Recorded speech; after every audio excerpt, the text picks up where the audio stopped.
Hey YouTube, it is Tuesday night and we're going to play a little bit of Phantasy Star Online. So let's pop open our Dreamcast and see who we can find this evening.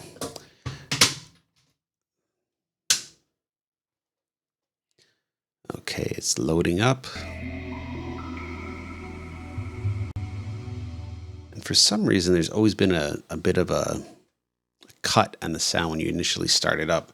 I don't know why that is. I only started doing that as soon as I started using the Elgato, but okay. And you could tell it's been a little while since I last used the old Dreamcast because the battery is drained.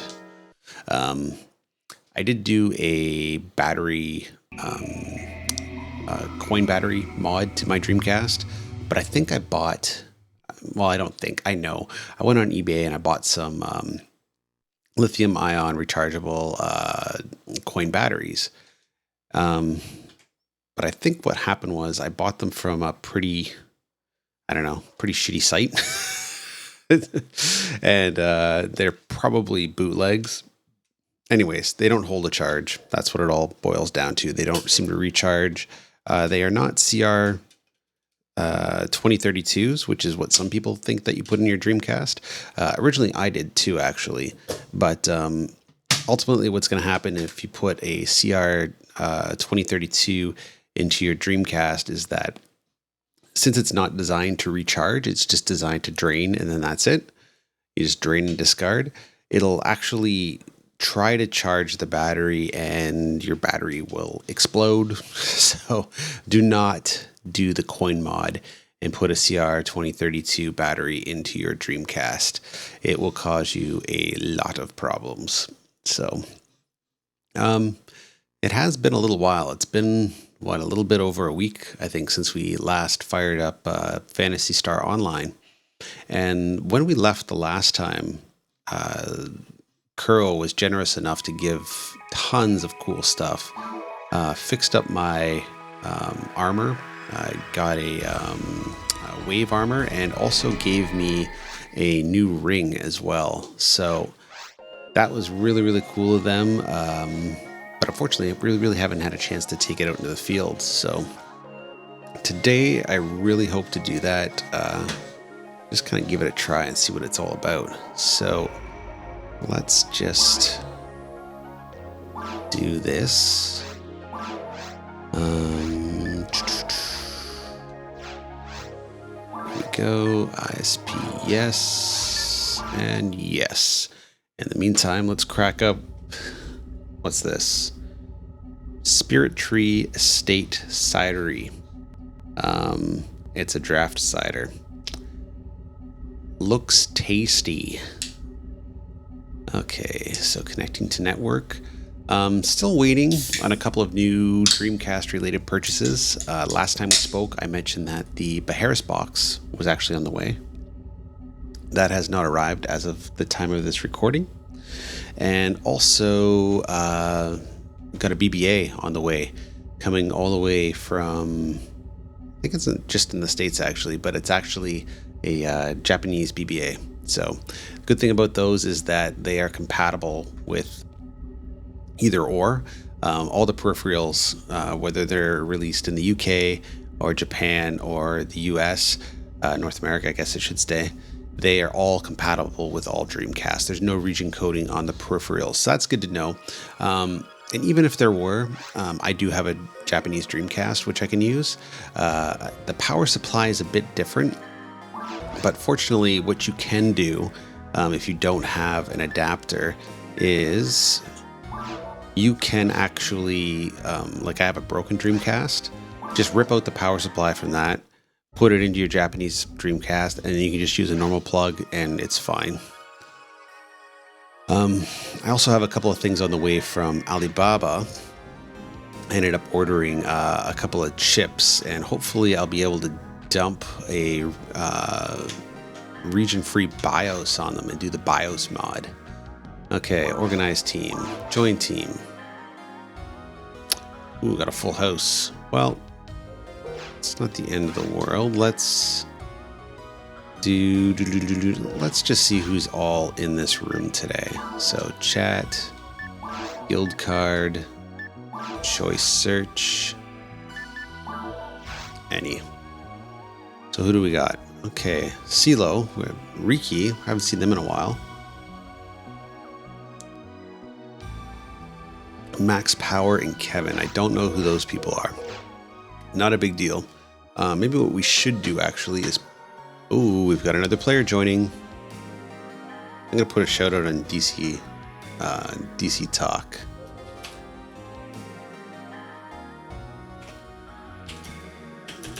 Just hopping into PSO. Hey. Oh, where did Kevin go? Did Kevin jump back into the game? Let's double check. Organize. Join. Maybe Kevin just left the game. Okay. Organize. Join team. Well, let's join this game and just see what's going on. Maybe somebody will guild card us when they join and then they want to do an ultimate level game. Yeah, so I've got the Beharris Brothers HDMI, the Akura box coming in, which would be nice because then I can kind of trim down this setup I have here. Hey, cool. Hey, all... What's shaking?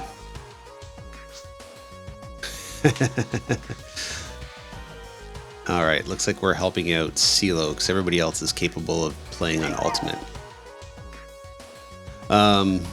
Yeah, so I've got the Akura box en route, and I've also got this Japanese broadband adapter en route as well. So hopefully those come in this week. I don't see why they wouldn't. And that'll really not only tidy up the setup, but I'm hoping optimize it as well. Okay, we have this person here. Not much, man. Just chilling on PSO. Cool. Are we questing?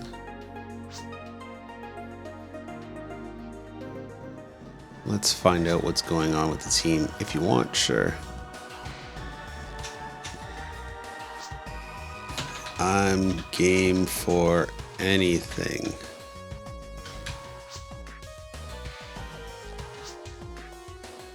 Are we grinding up CeeLo?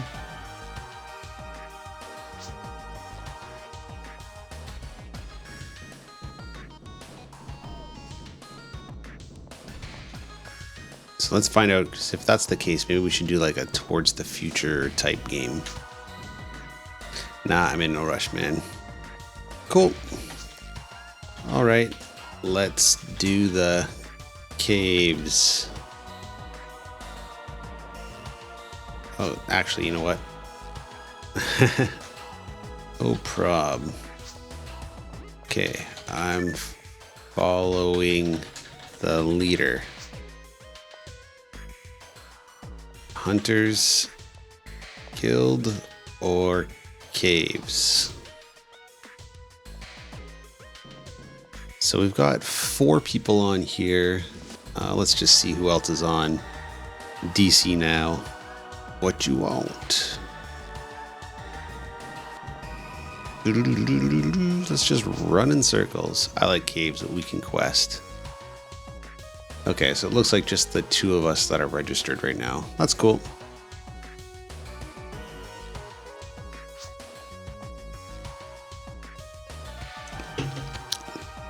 Let's do it.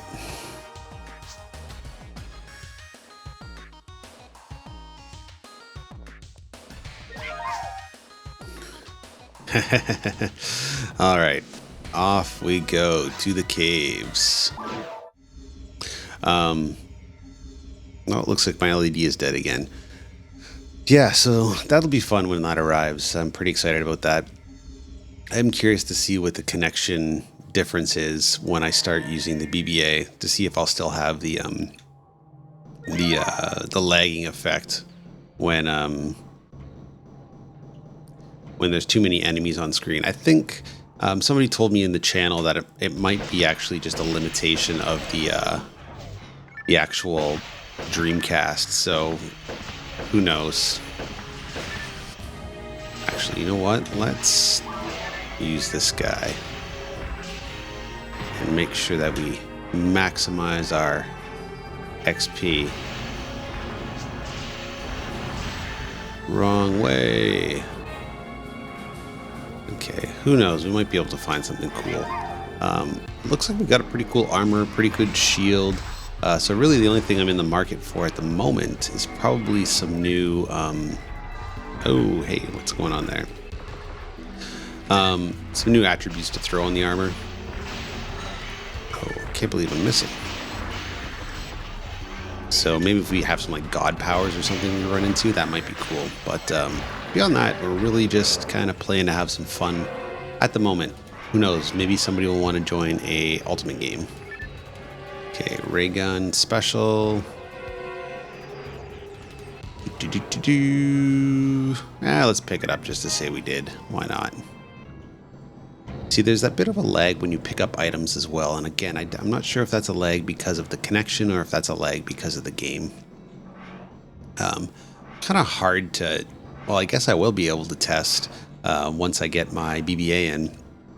But I guess just because the community is so small and polarized to some degree, it seems like it's kind of... There's a few folks that really like the BBA, and then there's a few folks that will do the DreamPi. Just because I have a BBA coming in does not mean that I will not use my DreamPi. In fact, DreamPi is quite useful for playing all other games. A lot of people think that you can use the BBA kind of for everything, but unfortunately the BBA is really only good for two games, and that's Quake and PSO. Now I don't know if you can use it for Star Lancer. I don't think you can, and for some reason there's another game that I've got running in the back of my mind that I think you can use it for, but I could be wrong. It could be only... It's definitely these two. It could possibly be those three, but yeah, that's about it. And there's so many more games coming online too that you really want to have a versatile connection option. And the DreamPi is, even though it is using the 56K modem, it's not as if like you're going to experience a lot of lag in some games. Like you guys have seen me play games like Star Lancer, for instance, and that, as far as I can tell, is essentially lag free. It's a pretty streamlined game, and these games were also optimized for a lot of the original games were optimized for 56K dial-up. And since we've basically got the best way to connect over 56K using the DreamPi, there shouldn't be any lag. And I've experienced it very little. Like, again, maybe a little bit with PSO, especially during the beginning before I had a wired power block charging my line voltage inducer. Before, when I was using batteries, I just noticed when the battery charge was going down. So did my connection, and then you'd be just in mid-game, and that would be it. Goodbye. So, I would like to, and I probably will sometime in the near future, build a USB line voltage inducer again. The one I had before, I think I mentioned that I thought there were some problems with it, but then after just kind of running through the specs on it, like there's really no way that the line voltage inducer with the amount of power going through it would have ever caused my computer to corrupt. So what I suspect is it was a virus, because that would make the most sense. And yeah, like I'm gonna rebuild it, and hopefully it'll again tidy up my DreamPi setup as well. The only thing preventing me right now is that I've got so many projects on the go. I got about 8 more Game Gears that I have to fix up. Some of them, as I'm discovering, they are not going to be repairable, unfortunately. Typically, all you need to do to repair a Game Gear, like with most problems that people have with them, is just that the capacitors are dead. So, or drained, I should say. So all you really need to do is just do a quick capacitor switch, and everything is fine. But sometimes you run into little issues. Like, for instance, I had not a Dreamcast rather, but I had a Sega Game Gear that was so corroded that the chips had actually lifted from the board, which could probably, like, I mean, so what I mean is you have a PCB board, you've got the chips on the board, and there's so much corrosion that the little connectors connecting to the PCB had actually lifted off in spots. So I tried to do like some soldering techniques, like I tried to wire them back on and stuff like that, and it was just so far gone. And you know, all the smaller capacitors as well that are on the PCB, those were all like, everything had corrosion all over it. It was brutal. I tried to save it, but the furthest I got was I was able to get it powered on, and then that was it. But there's nothing going on the screen, and I just I retired it. I was like, no, this is enough. But I did keep the screen. So I took the screen. I also kept a couple of other little odds and bobs, like, if you know, you're gonna keep the battery covers, of course, because those are pretty useful to have extras of. The screws are always useful to have extras of. Also, like, keeping little things too, like, unless you're going to do a McWill mod, in which case you're going to have to remove the light. And again, I would love to do a McWill mod, but I just haven't found the right Game Gear to do it on yet. Yeah, like, it's just good to have little extra pieces. And sometimes I'll just fix up power supplies or sound chips, soundboards rather, and I'll just recap them and put them aside. So that way, when I do find a Game Gear that I want to fix, I don't have to, like, you know, waste a lot of time fixing the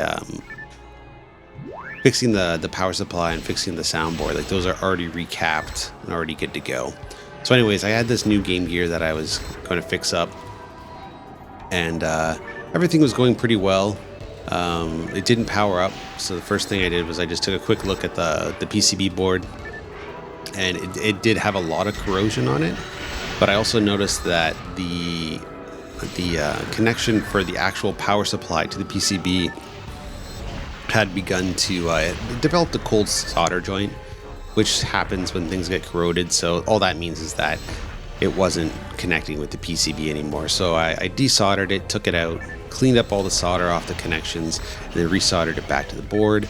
That seemed to work. So everything was powering up, so that was great. There was still no image on the screen, but at least the screen was powering on.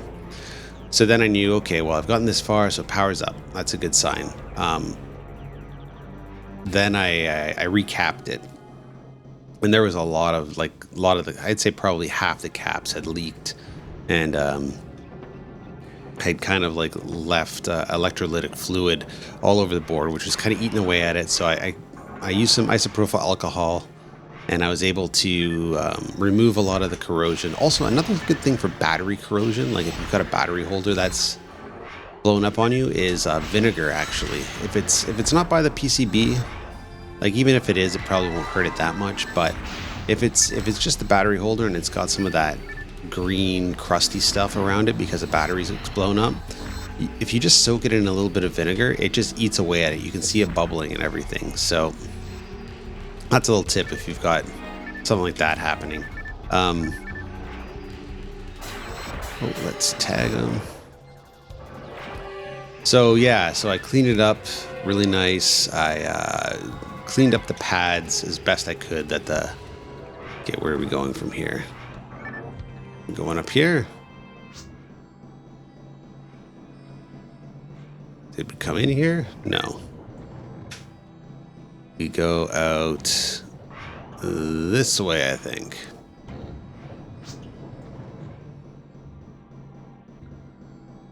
Okay, let's find our map. There he is. So yeah, I cleaned up that, and then I cleaned up the pads because the pads had a lot of corrosion on it as well. And the best way to clean up the pads is get a little bit of solder. Make sure to wet the tip of your soldering iron, and then then what you want to do is you just want to kind of like push it into the pad where the connection is supposed to be, and just kind of rub it around a little bit. And what that'll do is it'll remove the debris and it'll push it off to the side. And then you could either use a solder wick or a solder sucker. I typically use both. Generally a solder sucker to kind of get off the majority of solder, and then a solder wick just to kind of clean it off. And that'll leave you with a nice clean surface that you can then reattach whatever component that you're trying to solder back on.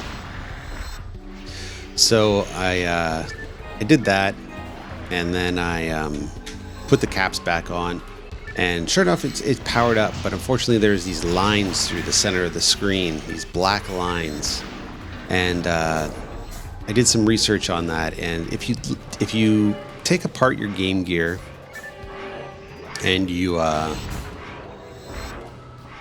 go as far as like actually picking it up so you can take off the screen, you'll notice that the screen has it has a ribbon cable that connects to the screen, and it's got a ribbon cable that kicks at the if you're looking face on, it would be on the right side, and then on the bottom you're going to have a ribbon cable that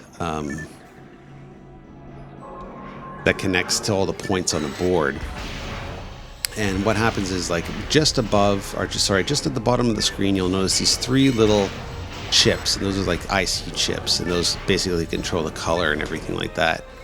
And once those go, you're kind of toast. I was looking at a couple of different strategies on how to fix it, but it looks as though, like the screen's gone, the IC chips are dead.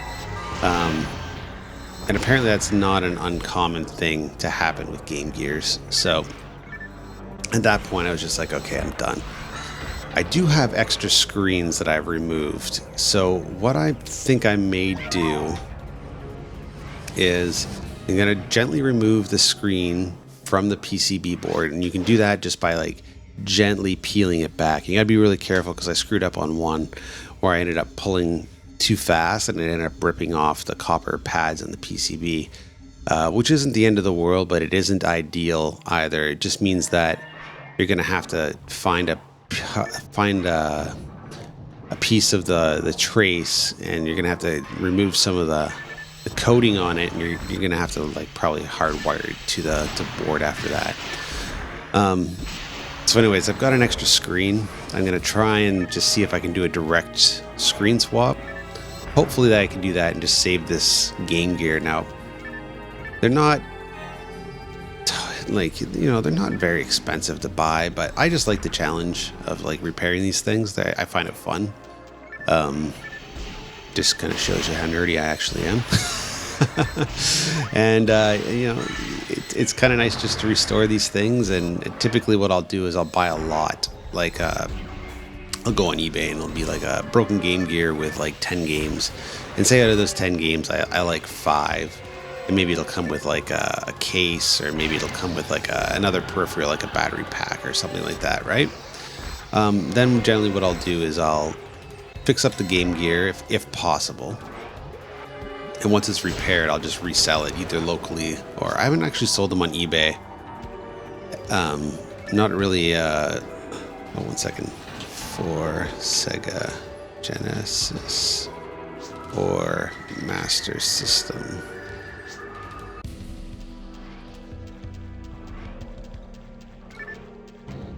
Just because I don't trust selling modified electronic equipment on eBay. It leaves too much room for people to complain. Cool. I used to have it for MS with the 3D glasses.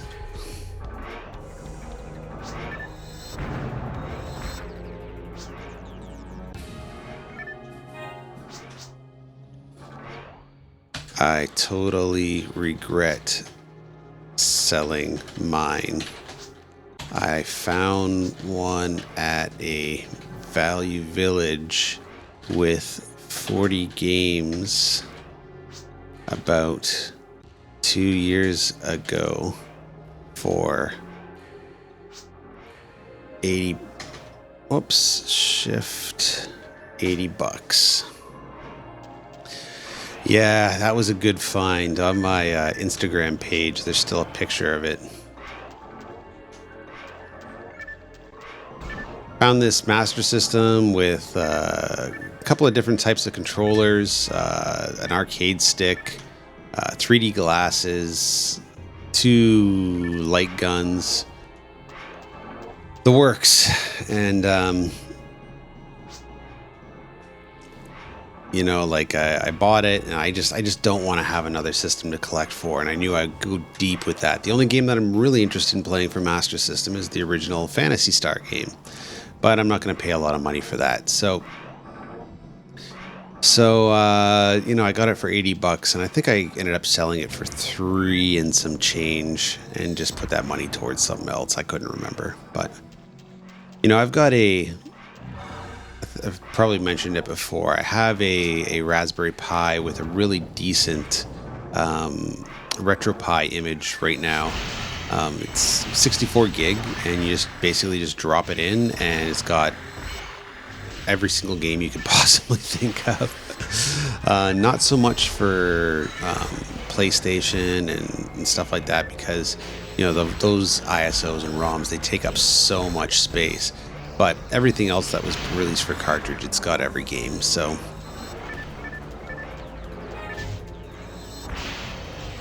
you know, I use that. I know some people complain that the emulation is not like the real thing, and I agree. It is not like the real thing. But the thing is, when you get the real thing, you've got to have all the stuff that comes with the real thing. And I'm at the stage of my life where I'm really trying to declutter. I certainly am one of those people that, you know, I'm 36, so I grew up with all these systems. They do have some sort of nostalgic value to them. But I could remember, I think I was on a website. This is back before YouTube was really popular. I think YouTube was just starting out. It was probably like around 2006, 2007. And back then, when you were watching viral videos, you belonged to like a viral video site. And they might link sometimes to some different sites that would stream videos from, like early versions of YouTube. But more often than not, they would have a media player embedded into their web page, and you would watch the videos directly off their web page. That's how the old, and I'll bring up this website specifically because it ties into what I'm saying, the old Cinemassacre website, it had all of the videos embedded, so you just have to watch them directly off the website. So the reason I bring up Cinemassacre, of course, is that, you know, I was on this one website, I think it was called Spike Nation, and it was a viral video trading, sharing website and stuff like that.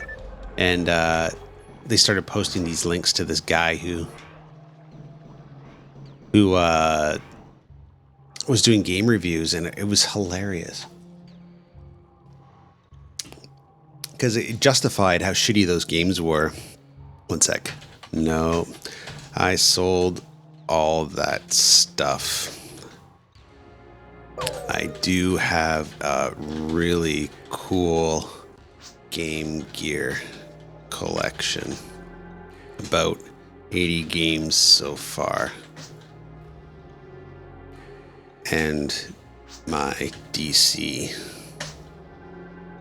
at about 120 games and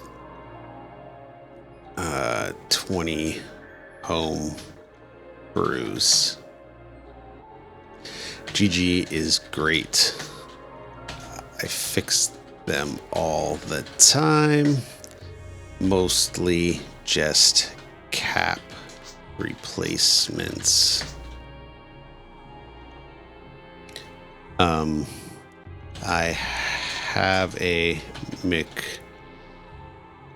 Will screen mod, but I haven't found the right board to mount it to.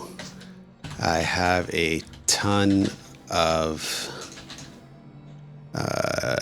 what are they called there? They're like 82499. Oh, I think they're boards, but those are a pain in the ass to mod. And Majesto GGs are impossible to mod. So you can do a cap replacement on those good old Majescos, but you can't do a McWill. The cap replacement is pretty easy. There are decent specs on the Console 5 wiki that take you through it.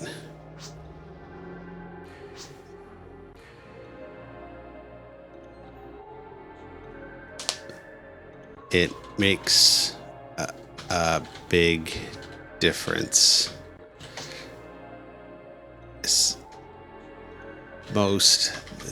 The screen is still not perfect, but it's just old tech.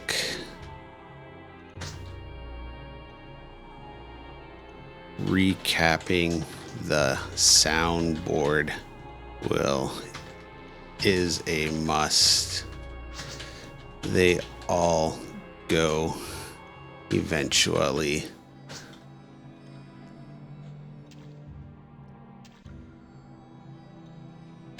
I only really collect for 5 consoles. That's a badass game. Really good RPG on GG. So is Dragon Crystal and Axe Battler.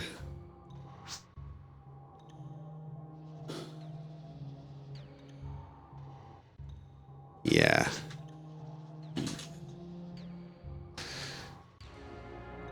I have a RetroPi for those systems now. I sold most of my SNES stuff lately, except for the RPGs. I'm down to about 20 carts, but I still have a silly NES collection.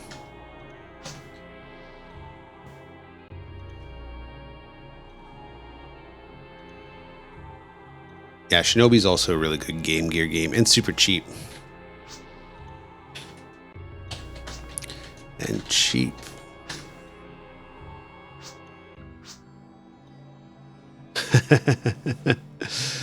Sonic 2 is a great cheap game also. Yeah, I should probably go through all my Game Gear stuff. I have a ton of PS stuff. Not a probably about 100 PS1 titles, about 100 PS2 titles, and I recently purged a lot of PS3 and have about 30 games right now. Actually, that leads into my next decree. I'm officially done with Fallout 3, I think, especially for the console. Let's just finish our chat here. I have a bunch of Atari stuff, but it's mostly for kicks when people are visiting. The only game... Well, we lost our memory card. Hopefully that didn't kill... Oh, we lost the connection. That's what we get for chit-chatting, folks. So, I dropped my controller on the ground. My foot snagged it. And it knocked the memory card out. Motherfucker.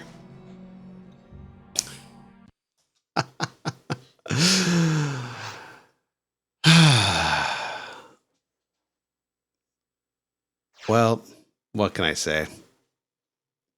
I'm an idiot. I am an idiot. I think we saved our game the last time that we were playing. Fuck me. Oh, God. You gotta be kidding me. That is really embarrassing. That is enough for most people to stop recording, but I'm not going to do that. God. I can't believe I kicked out my memory card. All right, guys. I really... Okay, this whole thing has got to go right there. All right, here we go.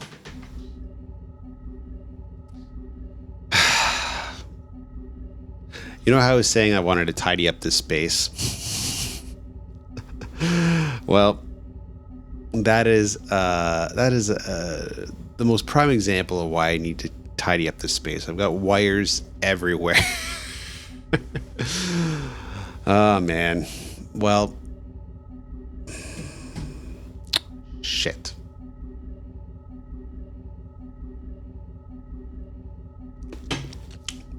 Well, let's jump back into that game. And lesson learned, when you are playing the game, don't try to cross your legs while you're typing. Fuck. Well, let's see if we can get back into that game and chit-chat with our friends. Let them know what happened. For the love of God. Well, I didn't break my controller, which is always good. These things are kind of built like a rock anyways, so not too concerned. Okay, let's see if we got all of our stuff. Well, we've still got our Mitseta. Items. Okay, we don't have to restart anything. We're good. We've still got our guns. We've got all our Mitseta. We're good. Join team. Let's go back and chat with our friends. Holy fuck. Ugh. What are we at? 42 minutes. So, if any of you people that I was playing with tonight want to see what happened, jump to about the 38, 40 minute mark. Holy fuck. I was typing and I crossed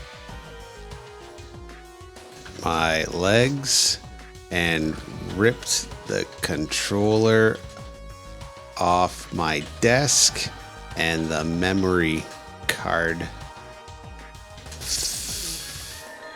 fell out.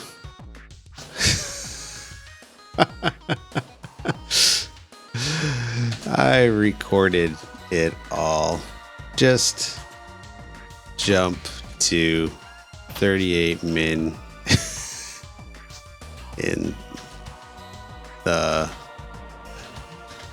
video to watch my epic fail. That was a first. I've never done that before.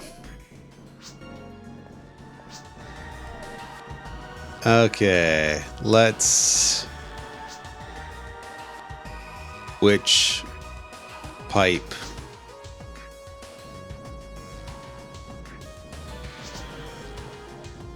Green. Okay, let's do green.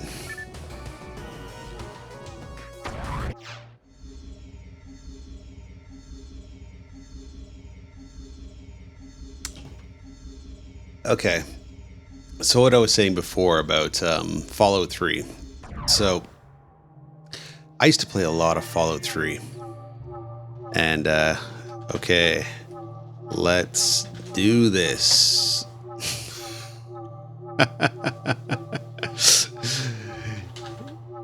Yep, but I didn't lose anything.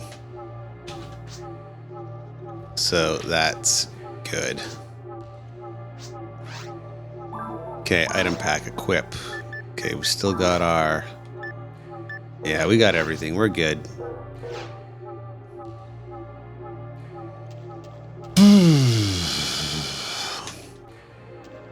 So anyways, Fallout 3. Let's go back to that story. So, I never understood the appeal of Fallout 3. I got my... And it's not because I've seen it and I was like, why do people play this game? It's just I didn't understand it. I didn't understand that it was a first-person open-world RPG. I thought it was just a regular sort of like first-person shooter. So I didn't play it. I didn't play the originals or anything for a long time. Anyways, I got my PS3 probably 2009, just like whenever the Slim first came out.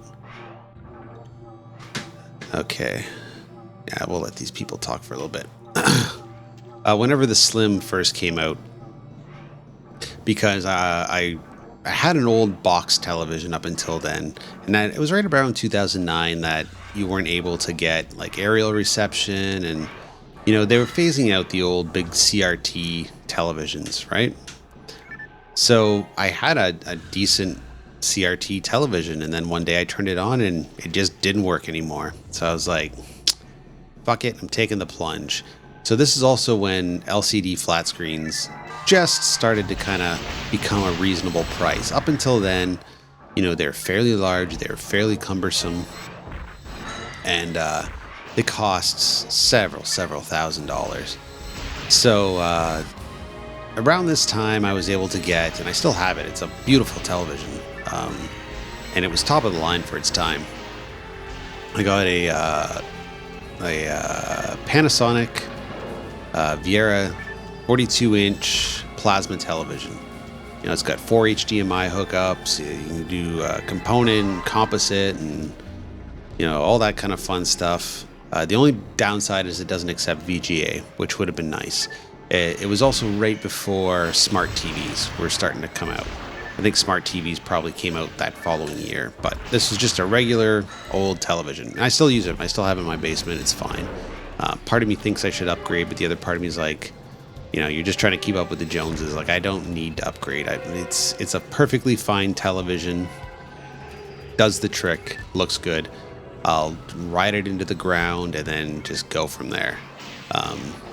So anyways, got that, and you know, I've always been a bit of a film fan. You know, I used to have just binders full of DVDRs of films that I'd recorded, right? Or not films that I recorded, rather, but films that I've downloaded, and I'd burn them on the DVDRs so that way I could watch them on my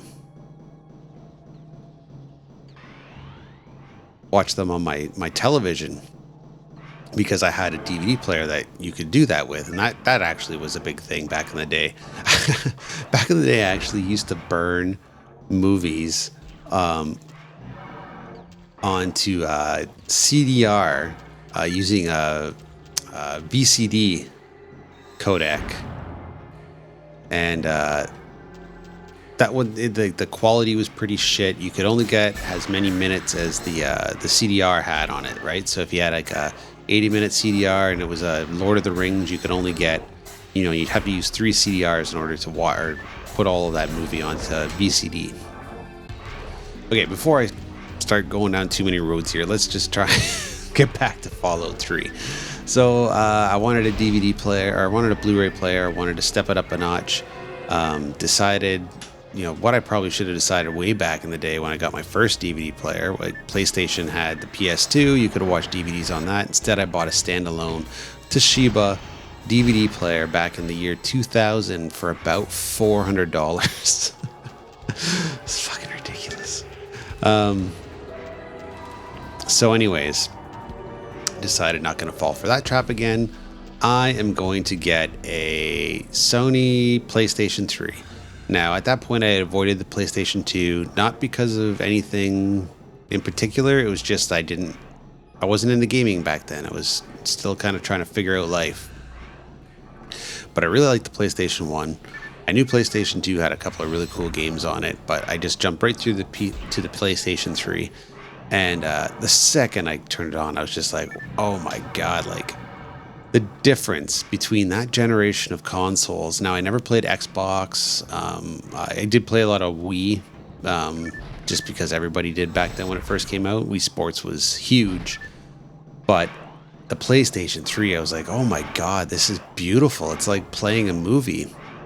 And it still is. Like, it's still a beautiful... Like, I don't play PS4. I just play exclusively PS3. That's as next gen as I've gone. I think I'll get a Switch eventually, but absolutely no rush. I'm going to wait for the next generation of Switches when they figure out the batteries and make them a bit more streamlined. So anyways, I had a roommate at the time, and he used to play this game called Fallout 3, and I heard people talk about it, but I just didn't get it. I saw him play it for a little bit, and I was like, okay, whatever. It's a first-person shooter. Big deal. Oh, was there a button there? There was. So I kind of let it slide, and I played games like I go to GameStop and I buy a used copy of BioShock, or actually the one good purchase I made was I bought a used copy of Ghostbusters, because that's a fantastic first-person shooter. It's actually kind of going up in price a little bit, even though you can still get it at GameStop. Like, if you just ask them if they got it used, they'll send you to a store, and I think they sell it for like $10. But, if you want to go to the eBay route, I guess you can pay whatever it is they charge on eBay. Like, I know it's a fortune. It's like $50-$60 for it. Kind of like Nier. I mean, Nier is not as uncommon as people think, but it does command a pretty hefty price. I would like a copy of that game eventually, but I'm in no rush because I just don't have the time to play it. So anyways, I got games like that, and to be honest, when I got my PS3, I wasn't too impressed. I was like, it just seemed like the first-person shooter box. Like, there didn't seem to be a lot of diversity in games. Then I got like Brutal Legend when that first came out. That again blew my mind. Like, I know the gameplay in it is kind of like, people are kind of on it for not being a great real-time strategy game and using too many components and stuff like that. But you know what? There's so much more about that game that makes up for its stage battles that might be a little bit clunky. Like, the music, you can't beat the music if you like that kind of stuff. It is fantastic. The character is cool. The world is beautiful. It's just a fun game. And, if you can get past the stage battles and, like, the last hour of playing that game does feel a bit clunky. Like, I barely remember the end of it. I mostly just remember like the start and like how it kicks in with I think it kicks in with what song does it kick in with? It's a Black Sabbath song, Symptom of the Universe. As soon as you get into the rock and roll heavy metal world, just kicks in with Symptom of the Universe. No, wait, it isn't Symptom of the Universe. It's maybe it is. I can't remember now. Doesn't matter. It's a great game. So yeah, I never, like, I had a roommate that played Fallout 3. I didn't quite understand it. It just looked like another FPS and just wasn't interested. And again, this was about the time that retro gaming was becoming popular again. Now, that being said, I was always into retro gaming. I got the majority of my NES carts and stuff like that way back in like the late 90s and early 2000s when I was in college, just because there were games I grew up on, I loved, and they were dirt cheap at that time. So then, of course, the angry video game nerd comes out and does his thing, and it's like, oh my god, these games are great. And then my friends at the time were like, hey, Bill's got like 100 Nintendo games. Let's go over to his place, right? And, you know, I started getting back into retro game collecting before it got crazy. Like, there's that period between, I guess it would be like 2007 to 2000, I'd say 2010.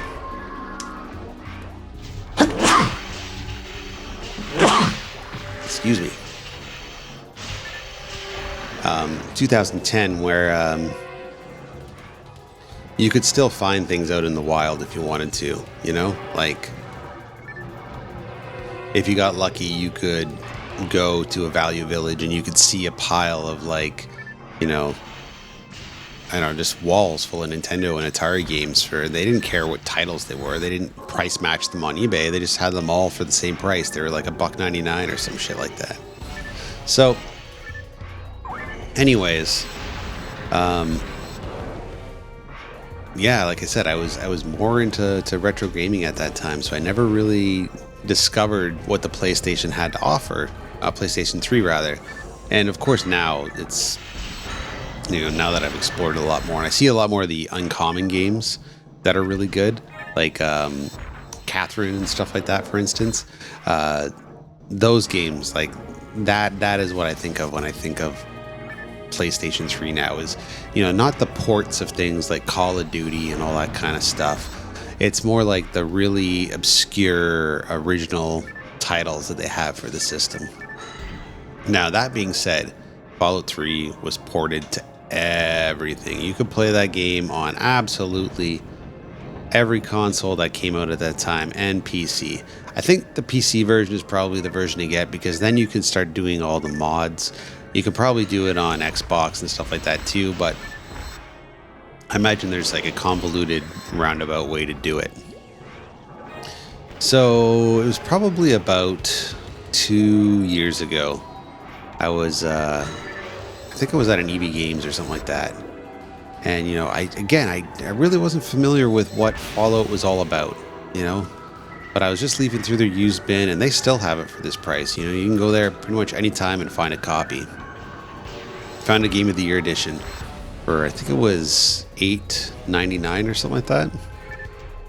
So I was like, whatever, let's pick it up and let's give it a shot. So I picked it up, brought it home, fired it up, and, you know, I'm not going to go into too much detail of what to expect, because if you've probably played it, if you've gone down the rabbit hole of video games enough to start watching me play PSO. But oh, checking out.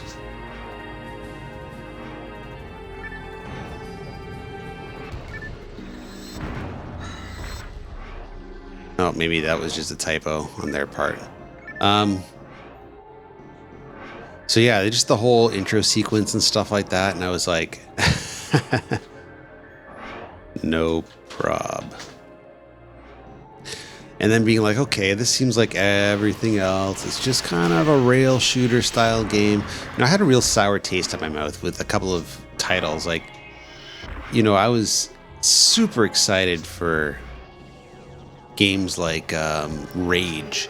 You know, the people that brought you Quake and Doom, Rage. I was like, sweet, this is going to be great. And that game is just forgettable. It's not terrible. It's not really fun. So, you know, I played through the lab area, and I'm like, okay, I get it. You just basically just hit X and follow the directions and blah, blah, blah, blah, blah. You know, don't do anything too, you know, it's whatever these games are nowadays. And then, then you play through the lab level, and then you break out, and then all of a sudden you're in this huge open world. And you know, it's definitely something that I was not expecting. I didn't realize that, you know, the game wasn't going to hold your hand and be like, you know, go here to here to here. Like, you could just do whatever you want. And I had no clue. I had like no clue on how to build my character properly. I had no clue about, like, you know, I didn't buy any of the strategy guides or anything like that. I figured it was just kind of like a run and gun. You just, you know, there's nothing much to it. So when I started getting without doing any research, the first character I built was just a wash. And I screwed up a bunch of the quests too, and I was like, oh, this is terrible. So I think the first time I played, I probably put about 80 hours into it before I was like, no, I'm starting from scratch. So anyways, yeah, I was like, wow, this is fantastic. Like, you're just in this big open world. And I was like, okay, where do I go? Like, there's nothing on the map saying, you know, go to this highlighted route. You just kind of here. So I ended up at the schoolyard first. And I was like, okay, I guess I need some weapons. And I found some weapons and equipped them. And I didn't quite understand how to optimize my character at that point. And then, you know, I went there and I just ground out the schoolyard. I was like, oh God, I don't know what to do. I think the first time I played, actually, I thought I was just supposed to kind of kill everything, right? I didn't quite understand what I was supposed to do. And you can kill everything. Like, that is totally possible. Okay, let's go through this door. But then your character is going to be evil, and you know, you can do that. You can play as an evil character. I wouldn't suggest doing it the first time you play that game. I would suggest having most of your karma as good. Neutral is kind of boring. I would say just have a straight up good character. It'll just make the game a little bit easier on you the first time around if you choose to play again, which I may, I don't know. You know, if I do, I'm going to play it on PC, because then if there's any kind of mod to fix what happened, which isn't anything terrible, it's just it is what it is. Here, let's equip Yasminkov.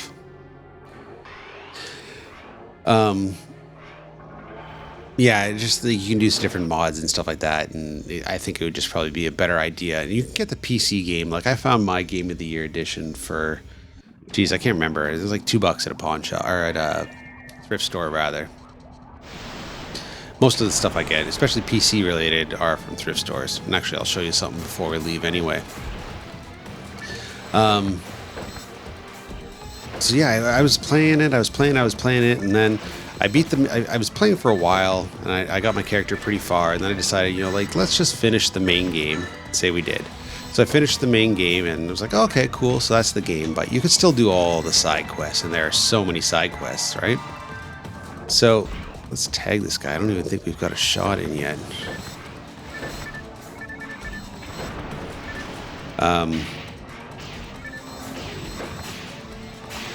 There we go. So I started playing some of the expansions, and the one expansion I started off with was Mothership Zeta. And oh fuck, is that ever a grind? Because there's no way back until you finish the actual quest. So I got into it, and I was like, I just want to go back to the main world. I'm so done with this quest, right? But I couldn't do it. I had to get through it, and then, you know, my daughter had just been born. I just lost my patience with it. So I put it down for about a year. And then I decided, you know what, let's just finish this. Get it over and done with. So I picked it up the other day, and I was like, okay, let's do it. So I ended up finishing off Mothership Zeta, but about halfway through, I noticed that, you know, I leveled up to level 30, and I was like, well, I'm not getting any more XP. And then I did a bit of research, and the level cap is level 30. And I was like, well, I got a bunch of different attributes that I want to reach and all this kind of stuff, and I can't do it anymore. I'm not going anywhere. So I beat the game, and since I couldn't progress my character any further, it just kind of felt like work. So, you know, there's all sorts of different weapons and stuff like that you can get, but I was just like, I have no interest anymore. Like, unless my character is evolving, like, I don't really want to play this anymore. So I think I'm kind of done with it for now. Find ray gun. Cool. Yep. No, we're not going to equip it. Let's see what this does. Havoc laser. Cool. No, let's sell it. So yeah, that's kind of where I'm at with Fallout 3. It's a great game. If you haven't played it before, you got at least 100 hours before you reach where I am, where you're kind of like, I'm kind of done with this game. But up until that point, it's a lot of fun. Okay. Buy. What do we got? We should probably restock up on all those. And it's always good to have an extra escape doll. Thank you. Cool. All right, so let's go to the bank. Actually, let's see if we can charge up any of our... No. Use a mono grinder even? Nope. Okay, equipment. So we can't do anything with that. Can we do anything with our... Nope. Okay, well, we'll just drop the... We'll wait till our next level up and maybe we can add a bit more onto it after that. So deposit, item, tri grinder, and mono grinder. And we'll keep the escape dolls on. Cool. And we're good to go. All right. Good game, people.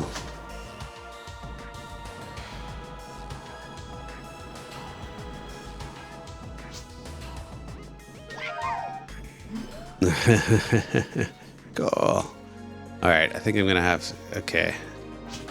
I gotta check out for now. Later, everyone.